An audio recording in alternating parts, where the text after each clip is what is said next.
The crash happened at 3:47 p.m. on a Tuesday, metal screaming against metal as my Honda Civic spun twice before slamming into the concrete barrier on Highway 95.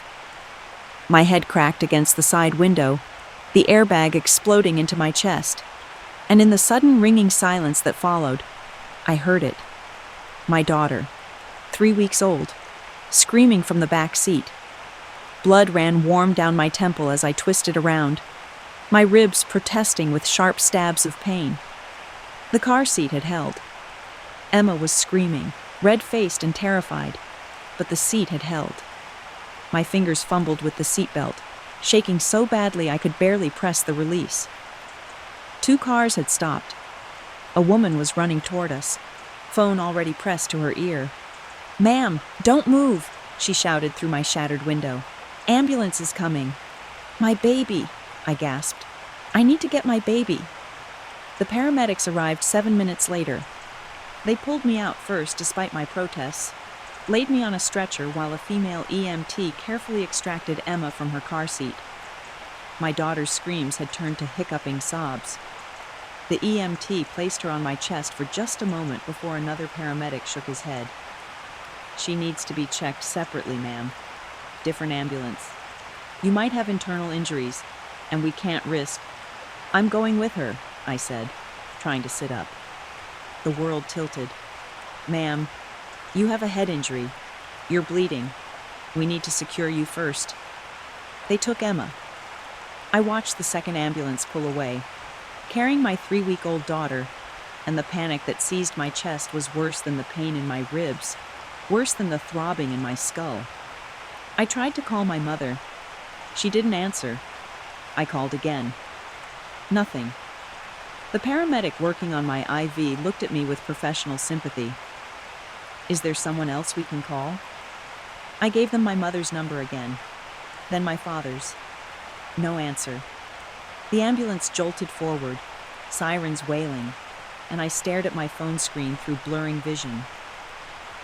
3 weeks postpartum, single mother, car totaled, concussion, possible internal bleeding, and my baby being rushed to Seattle Children's Hospital without me. At the ER, they wheeled me straight into trauma. CT scan for my head, X-rays for my ribs, 4 of them cracked. Moderate concussion, lacerations across my forehead and shoulder. The doctor, a tired-looking woman in her 50s, told me I was lucky. "Your daughter?" I asked. "Being evaluated in pediatrics. No obvious injuries, but they're running full diagnostics. You did everything right with that car seat. I need to see her. As soon as we clear you. Another hour, maybe 2. Is your family coming?" I tried calling again. My mother's phone went straight to voicemail this time. My father's rang and rang. I left messages, my voice cracking. "Mom, I was in an accident. Emma's here. We're at Seattle Children's. Please call me back." Then the tears came, hot and bitter, because I knew she wouldn't come. My mother, Patricia Morgan, had made her position clear 3 weeks ago when I'd come home from the hospital with Emma. She'd stood in the doorway of my childhood home, arms crossed, face hard as granite. "You made your choice, Rachel. You decided to keep that baby even after I told you how this would ruin your life. You decided to do this alone. So now you get to be alone. Mom, I just need somewhere to stay for a few weeks. Until I find an apartment. No, you're 26 years old. You have a degree. You have a job. Figure it out."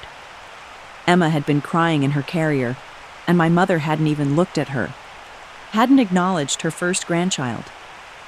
My father had stood behind her, silent and complicit, and when I'd turned to him for support, he'd just shaken his head. "Your mother's right, Rachel. You made this bed." I'd left, found a tiny studio apartment in Renton, burned through my savings on first month, last month, deposit, and basic furniture. Went back to work after 2 weeks because I had no choice, no maternity leave saved up, no partner to share the load. Emma stayed with a daycare that cost more than my rent, I was drowning, and my mother knew it, and she didn't care. Now, lying in a hospital bed with cracked ribs and a concussion, trying to reach the woman who'd given birth to me, I got nothing. Silence. The nurse who came to check my vitals saw my face. Still no luck with family? They're not coming, I whispered. She squeezed my hand. I'll see if I can get you to pediatrics faster. They cleared me 90 minutes later. A different nurse, younger, helped me into a wheelchair, despite my protests that I could walk. My ribs disagreed sharply when I tried to stand. She wheeled me through 2 corridors and up an elevator to the pediatric ward. Emma was in a private assessment room, lying in a hospital bassinet, monitored by what looked like a dozen machines. She's perfect, the pediatric doctor said immediately, seeing my face. No injuries, not a scratch. But we're keeping her overnight for observation. Standard protocol for car accidents involving infants. I reached into the bassinet with shaking hands. Emma's tiny fingers wrapped around my thumb, and I started crying again. Couldn't stop. The relief and fear and pain all crashing together. The doctor gave me privacy. I don't know how long I sat there, holding my daughter's hand, whispering apologies she couldn't understand. My phone rang at 6:15 p.m. Unknown number. I almost didn't answer. Rachel Morgan? A man's voice, unfamiliar, with the crisp accent of old money and East Coast boarding schools. Yes? This is William Ashford. Your grandfather. My hand tightened on the phone. I hadn't heard from my grandfather in 15 years, not since my grandmother's funeral. He'd moved to Boston after that, cut ties with my mother after some family dispute I'd never fully understood. I'd been 11. I barely remembered him. How did you... I have alerts set up for family members, legal and medical. Your accident triggered a notification. Are you and the baby all right? The question, asked with genuine concern by a man who was essentially a stranger, broke something in me. We're okay. Emma's fine. I have some injuries, but nothing serious. We're at Seattle Children's Hospital. And your mother? Won't answer her phone. My voice came out flat, hollow. She doesn't want anything to do with Emma. Or me. Silence on the other end. Then very quietly, I see. I'm sorry. I don't even know why you called. I called because you're my granddaughter. Because you were in an accident. Because you have a child. His voice sharpened. And because my daughter apparently inherited more from her mother than I realized. I didn't know how to respond to that. Rachel, listen to me carefully. I'm going to make some calls. Don't leave that hospital. Do you understand? I don't need... Yes, you do. And for once in your life, let someone help you. I'll call you back within the hour. He hung up. I stared at my phone, confused and exhausted, and not sure what had just happened. The nurse came back to tell me they were moving Emma to a pediatric room for overnight observation, that I could stay with her, that they'd bring a cot. I texted my work, texted the daycare to cancel tomorrow, tried one more time to call my mother. Nothing. At 7:43 p.m., my phone rang again. William Ashford. I've spoken with the hospital administration. You and Emma have been moved to a private suite. All expenses covered. There will be a nurse assigned exclusively to you both for the duration of your stay. Grandfather, I can't accept. You can and you will. I've also arranged for a car service to take you home when you're discharged. Furthermore, I've contacted a family law attorney. Her name is Michelle Reeves. She'll call you tomorrow morning. Why would I need a lawyer? Because I'm updating my estate plan, Rachel. And because your mother needs to understand that her actions have consequences. My grandfather's estate. I'd heard whispers growing up. The Ashford family fortune, built on shipping and real estate, worth somewhere north of $200 million. My mother had been expecting to inherit a substantial portion. She'd mentioned it more than once over the years. always with a smugness that made me uncomfortable. "I don't understand," I said slowly. "You will. Get some rest. Take care of that baby. I'll be in Seattle this weekend." He hung up again. I sat in the wheelchair, Emma sleeping peacefully in the bassinet beside me, and tried to process what had just happened. Within 20 minutes, hospital staff moved us to a suite that looked more like a hotel room than a hospital. Private bathroom, couch, actual bed instead of a cot. A nurse named Sandra introduced herself and told me to press the call button for anything at all. I called my mother one more time that night, left one final voicemail. "Mom, Emma and I are okay. No thanks to you. Thought you should know." She called back at 11:37 p.m. I was half asleep, Emma fed and changed, and sleeping in the hospital bassinet. My mother's voice was tight, controlled. "I got your messages." "All of them?" "Because I called you 6 hours ago from an ambulance." "I was busy, Rachel. I have a life. I can't drop everything just because you..." "I was in a car accident. Your granddaughter was in a car accident. We could have died. But you didn't. You're fine. You're always fine. You always land on your feet." The casual cruelty of it took my breath away. "Mom, I told you that baby would ruin your life. I told you to make a different choice. You didn't listen. So now you deal with the consequences. She's 3 weeks old. She's your granddaughter. She's a mistake you refuse to correct."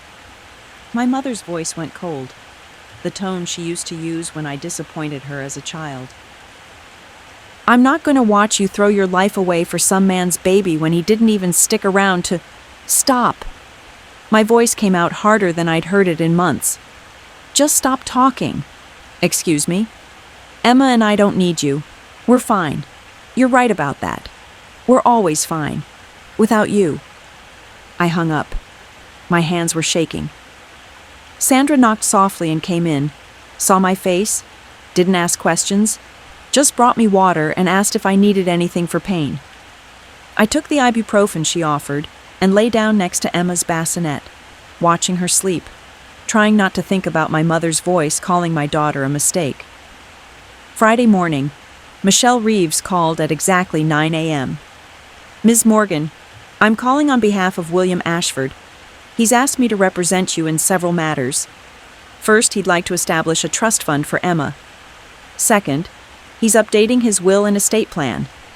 And third, he wants to ensure you have adequate legal support regarding your current family situation. Do you have time to speak?" I was feeding Emma, still in the hospital suite, cleared for discharge, but grandfather had asked us to stay one more night. "I have time." "Excellent. Let's start with the trust.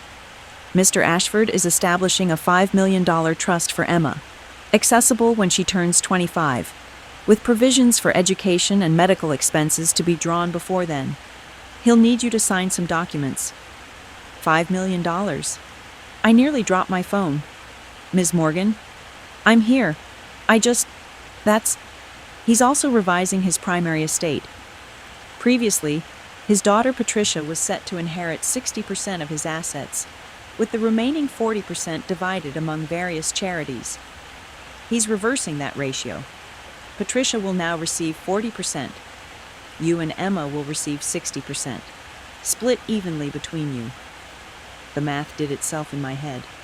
60% of $200 million, $120 million, split between Emma and me. 60 million each. "He can't. My mother will." "Your mother will be informed this afternoon. Mr. Ashford wanted you to know first. He also wanted me to make clear that this isn't punitive. He simply believes his resources should go to family members who value family. His words, not mine." I sat down heavily on the couch. Emma made a small sound, and I adjusted her automatically, my mind spinning. "There's one more thing," Michelle said, her voice careful now. "Mr. Ashford has asked me to include a clause. If Patricia contests the will or takes any action that could be construed as harassment toward you or Emma, Her inheritance will be reduced to the legal minimum required by Washington state law. Effectively nothing. He's really doing this. He is. I'll be sending over documents for you to review. Take your time. There's no rush. And Ms. Morgan? Your grandfather asked me to tell you that he's sorry he wasn't there sooner. He wants to make up for lost time, if you'll let him. We talked for another 20 minutes about logistics, about lawyers, about protections and provisions. When I hung up, I just sat there holding Emma, trying to understand that my life had fundamentally changed in the span of a single phone call. My grandfather arrived Saturday morning. I was back in my studio apartment, Emma sleeping in her bassinet, when the intercom buzzed. I'd expected him to be older, frailer, but William Ashford at 78 looked like he could run a marathon. Tall, thin, impeccably dressed in a navy suit, silver hair precisely cut. He carried a leather bag and looked at my tiny apartment with the careful neutrality of someone trying not to show shock. "Rachel," he said, and held out his hand. I shook it, formal and awkward. "Thank you for coming, and for everything. The hospital, the lawyer. I don't know how to... May I see her?" I led him to the bassinet. He looked down at Emma with an expression I couldn't read, something between grief and wonder. "She has your grandmother's eyes, the same gray-blue. Elizabeth would have loved her. I don't really remember grandmother very well. I was so young when she died.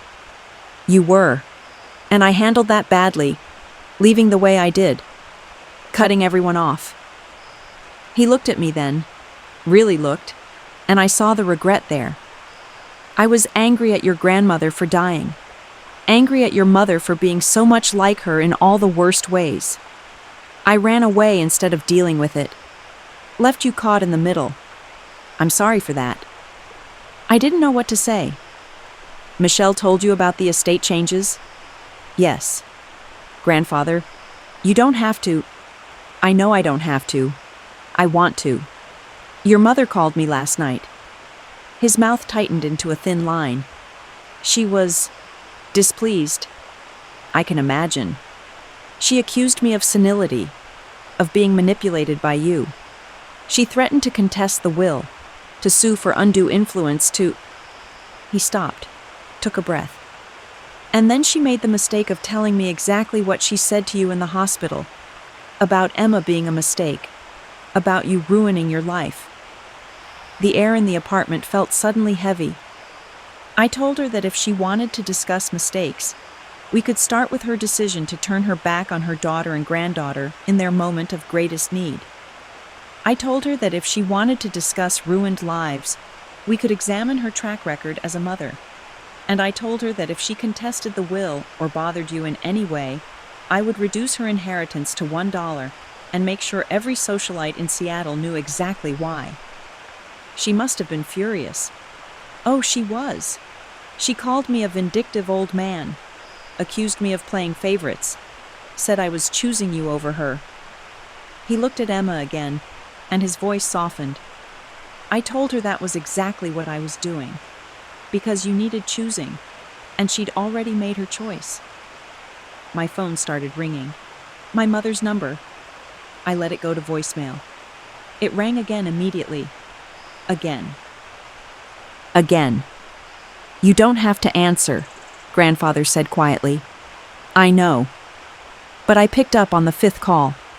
"Mom, how dare you?" Her voice shook with rage. "How dare you manipulate my father, turn him against me, steal my inheritance? I didn't steal anything. I didn't even know Grandfather was alive until 3 days ago." "Liar. You planned this. You got pregnant deliberately, had that baby as leverage, staged this whole pathetic..." "I was in a car accident, Mom. A real accident. With your granddaughter in the car. I called you for help and you couldn't be bothered to answer. So you ran crying to Daddy? Played the victim? Made him feel sorry for you?" "He called me. I didn't even have his number." "I don't believe you. This is calculated, Rachel. You're trying to punish me for not supporting your bad decisions." "No, Mom. You're being punished for abandoning your daughter and granddaughter when we needed you. There's a difference. That baby is not my granddaughter. I told you to get rid of it." Grandfather's hand closed gently over mine. He shook his head, reached for the phone. I gave it to him. "Patricia." His voice could have cut glass. "That's enough." "Dad, you can't possibly believe her lies." "I believe what I saw. Medical records don't lie. Hospital staff don't lie. You refused 6 calls from your daughter while she was injured, and your granddaughter was being evaluated for trauma. You told her that Emma was a mistake. You called a 3-week-old infant it. I believe all of that because you just confirmed it." Silence on the other end. "Here's what's going to happen. You will not contact Rachel unless she contacts you first. You will not attempt to see Emma. You will not contest the will. If you do any of these things, I will reduce your inheritance to the legal minimum and donate the rest to Planned Parenthood in Emma's name. Am I clear? You can't. I can. I have excellent lawyers." Michelle Reeves is one of the best estate attorneys on the West Coast. Every word of my new will is airtight. Test me if you'd like, but I promise you won't enjoy the results. He handed the phone back to me. My mother was crying now. Angry tears I could hear even through the phone. "Rachel, please. Talk to him. Make him understand." "Understand what? That you think my daughter is a mistake? That you'd rather have money than a relationship with your only grandchild?" "I understand perfectly, Mom.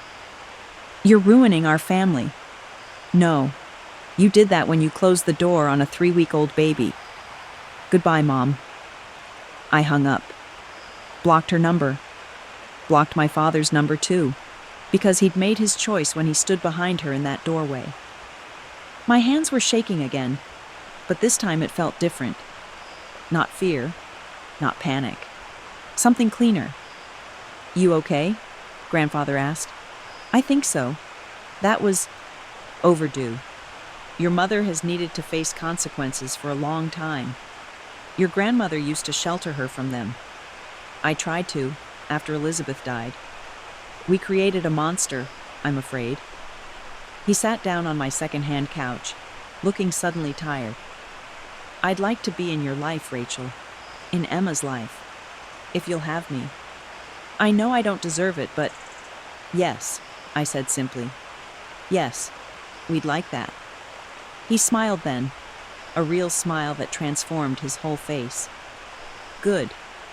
Then let's talk about getting you out of this apartment. I own a condo building in Queen Anne. 3-bedroom corner unit just came available. Better neighborhood. Better schools for when Emma's older. And I'd like to set up a monthly allowance for you both. Something that lets you work because you want to, not because you're terrified of drowning. Grandfather, you've already... humor an old man. Let me do this. Let me be the grandfather I should have been all along."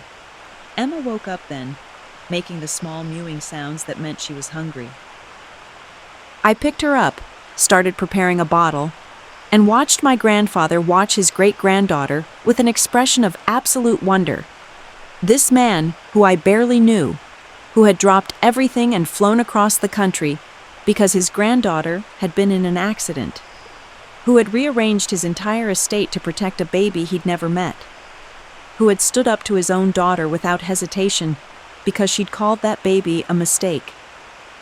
"Thank you," I said quietly, "for everything, for the hospital, for the lawyer, for being here, for choosing us."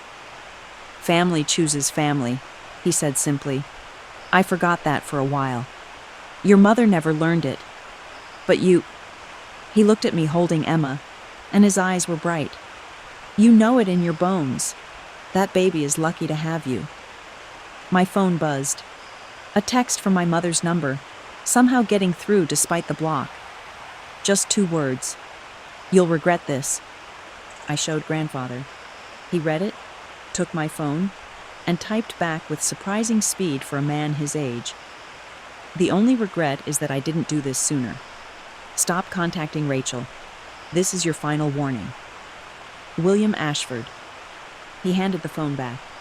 I'll have Michelle send a formal cease and desist tomorrow, just to make it official. She's really not going to let this go, is she? Probably not. Not at first. But she will eventually, when she realizes, I mean every word. Your mother understands money, Rachel. She understands consequences when they hit her wallet. It's the only language she's ever really spoken. Emma finished her bottle and I burped her tiny body warm against my shoulder. Grandfather watched with the focused attention of someone memorizing every detail. I've missed so much, he said softly. Your whole life. And now Emma's first weeks. I can't get that back. No, but you're here now. That's what matters. I'd like to be here for all of it. The late night feedings, the first steps, the first words. I'd like to be the grandfather who shows up to school plays and soccer games and graduations, if that's all right with you. More than all right. My phone rang again. Different number this time. I didn't recognize it. Ms. Morgan, this is Janet from Seattle Children's Hospital Billing Department. I'm calling about the charges from your stay. It looks like there was some confusion about payment, and I wanted to verify. My grandfather covered everything. William Ashford. He arranged it with administration. Yes, I see that now. I apologize for the confusion. Everything is settled. I also wanted to let you know that Mr. Ashford made an additional donation to our pediatric trauma unit. A substantial one. The hospital wanted to express their gratitude. How substantial? I asked, looking at grandfather. $2 million. He's establishing the Elizabeth Ashford Pediatric Care Fund in memory of his late wife. It will help families who can't afford extended pediatric care. We're incredibly grateful. I hung up and just stared at him. $2 million?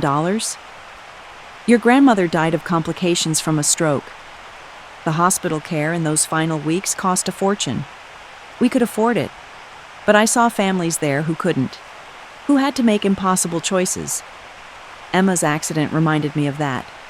So I did something about it. You're something else, you know that? I'm a man with too much money and not enough time left. I'd rather spend both on things that matter. He stood up, wincing slightly. I should let you rest. I'm staying at the Four Seasons. I'll call tomorrow about the apartment situation. Unless you need anything tonight? We're okay. Thank you. For everything. He kissed my forehead, careful of the healing cut there, and touched Emma's hand with one finger. Sleep well, both of you. I'll see you tomorrow. After he left, I sat in my tiny studio apartment, holding my daughter, and tried to process everything that had happened in 72 hours. The accident, my mother's rejection, my grandfather's intervention, the money, so much money I couldn't even conceptualize it, the apartment, the trust fund, the lawyer, the cease and desist. My phone buzzed one more time. My father's number. I almost didn't answer, but something made me pick up. Rachel.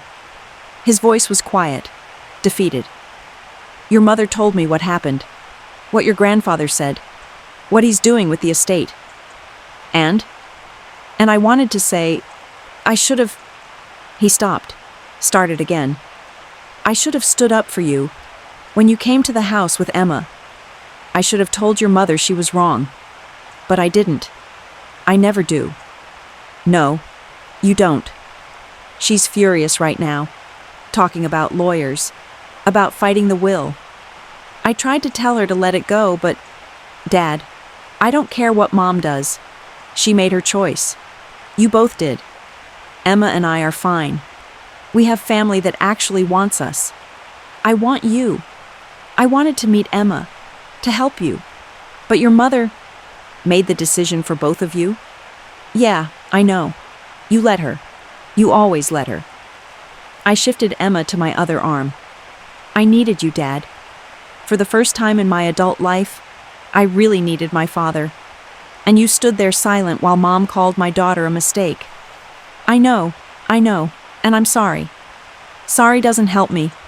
Sorry doesn't change what happened. Sorry doesn't give me back the parents I needed 3 days ago in that hospital. Can I see her? Can I meet Emma? Your mother doesn't have to know. And there it was. The same pattern. The same weakness. Wanting to have it both ways. To keep Mom happy while trying to sneak around behind her back. No, Dad, you can't. Because you'd hide it from Mom, and then you'd feel guilty, and then you'd tell her, and then she'd be furious at both of us. I'm done with that cycle. If you want to be in Emma's life, you do it openly. You tell Mom you're choosing your granddaughter. You stand up for something that matters. Otherwise, don't call. Rachel, that's not fair. Life isn't fair. I learned that when I was lying in an ambulance trying to reach my mother, and she wouldn't pick up the phone. Goodbye, Dad. I hung up. Blocked his number too. Emma made a small sound. Her gray-blue eyes, Grandmother Elizabeth's eyes, blinking up at me. I wondered what she would think of all this someday. Whether she'd understand why I'd cut off her grandparents. Whether she'd resent me for it. But then I thought about my mother's voice calling her a mistake. My father's silence. And I knew I'd made the right choice. Sunday morning, Grandfather arrived with a real estate agent. The Queen Anne condo was beautiful. Hardwood floors, modern kitchen, 3 actual bedrooms, a nursery with north-facing windows, washer and dryer in the unit, parking, security, a doorman. It's too much, I said, standing in the living room that was bigger than my entire studio. It's what Emma deserves, what you deserve. The previous tenant's lease ended last month. It's been sitting empty. Move in whenever you're ready. No rent. Grandfather, the building is mine, Rachel. The unit is empty. You living here costs me nothing. Please, let me do this. I signed the paperwork that afternoon. Started packing Monday morning. Emma in her carrier, watching me box up our tiny life. Grandfather sent movers on Tuesday. By Wednesday night, we were sleeping in the Queen Anne condo. Emma in a real nursery with a crib that cost more than my first car. My mother tried calling from different numbers. Left voicemails that started angry and ended desperate. Michelle Reeves sent the cease and desist. The calls stopped. My father sent one text. Your mother wants to talk. Please. We're family. I didn't respond. Grandfather visited every day that first week. Brought groceries. Held Emma while I showered. Sat with us in the nursery and told stories about Grandmother Elizabeth. About my mother as a child before everything went wrong. About the family I'd never really known. Your mother wasn't always like this, he said one evening, Emma asleep in his arms. When she was young, before Elizabeth died, she was different, kinder. But losing her mother broke something in her. She became hard, entitled. She learned to love money more than people. I tried to fix it. Tried therapy, boundaries, consequences. Nothing worked. Eventually, I just gave up and left. You shouldn't have left me there with her. No, I shouldn't have. That's my biggest regret, Rachel. Bigger than the years I lost with you. I abandoned you to her, and I'm sorry. You're here now. I am, and I'm not leaving again. I'm moving back to Seattle. Found a house in Madison Park. Close enough to visit, but not so close you'll get sick of me. I want to be here for Emma's childhood. For yours too, if it's not too late. It's not too late. 3 months later, my mother showed up at the condo building. The doorman called up, asked if I wanted to see Patricia Morgan. I almost said no. But something made me agree. She looked smaller than I remembered. Older.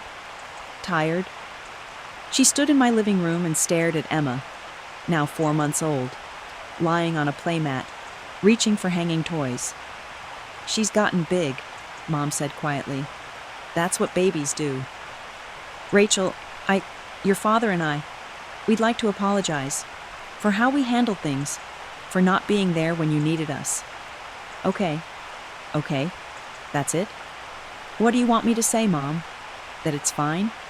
That I forgive you? I don't. You called my daughter a mistake. You told me she'd ruin my life. You refused to help when we were literally in a hospital after a car accident. I was wrong. I see that now. I want to know her, to be her grandmother, if you'll let me. I looked at Emma, happy and healthy and safe.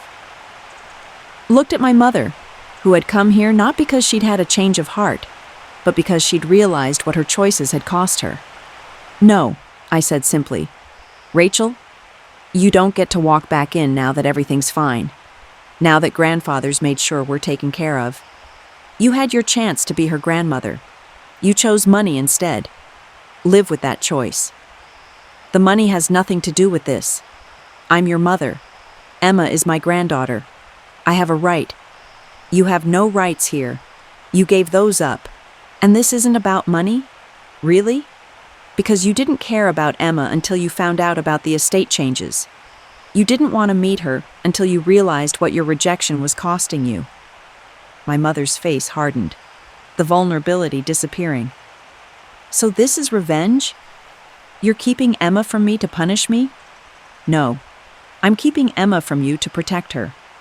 She's 4 months old, and you've called her a mistake, and a bad decision.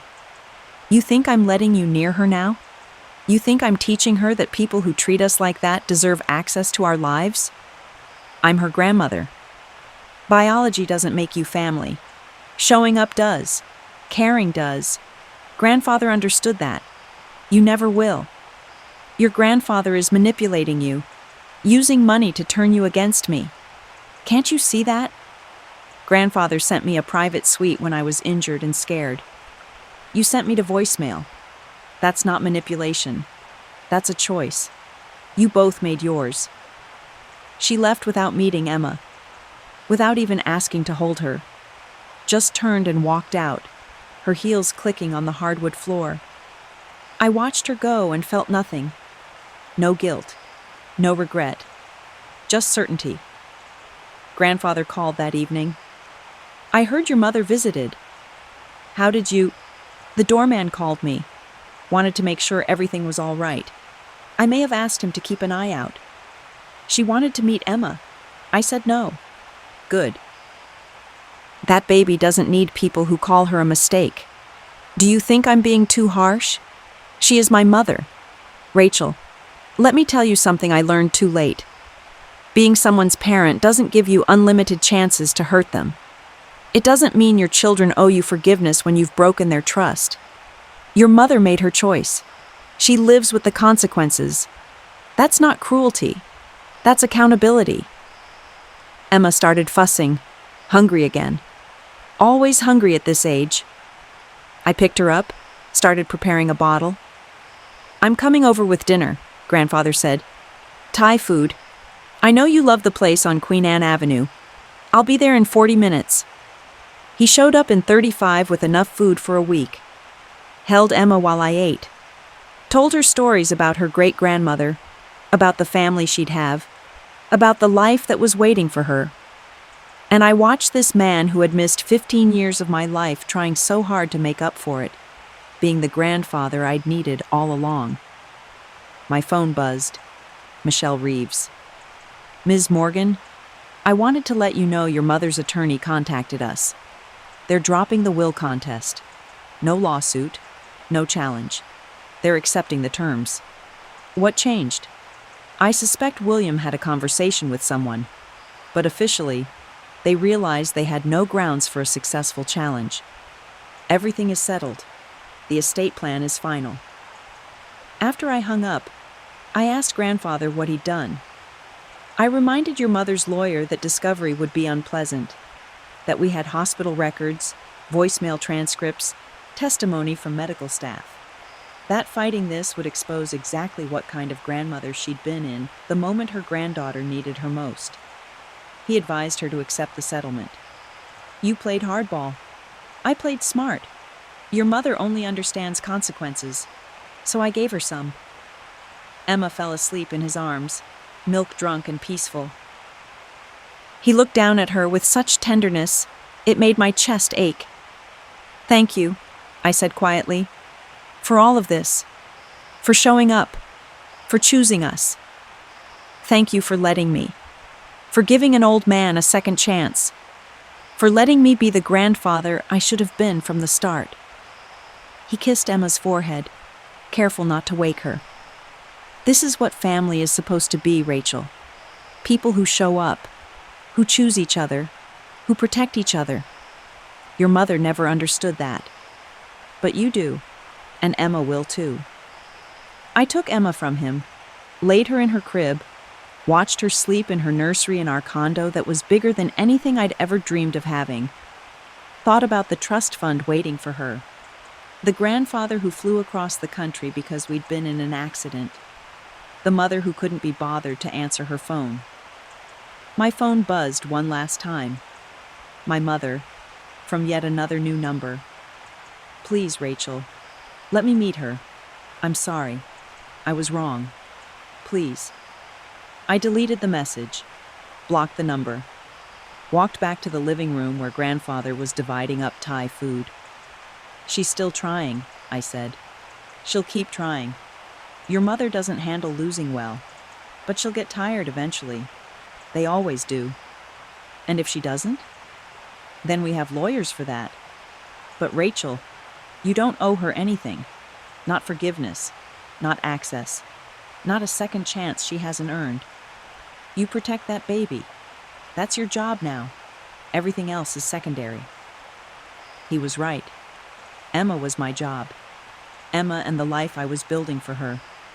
A life with a great-grandfather who showed up, with financial security, with safety and stability and love, without people who called her a mistake, without grandparents who closed doors in her face when she was 3 weeks old.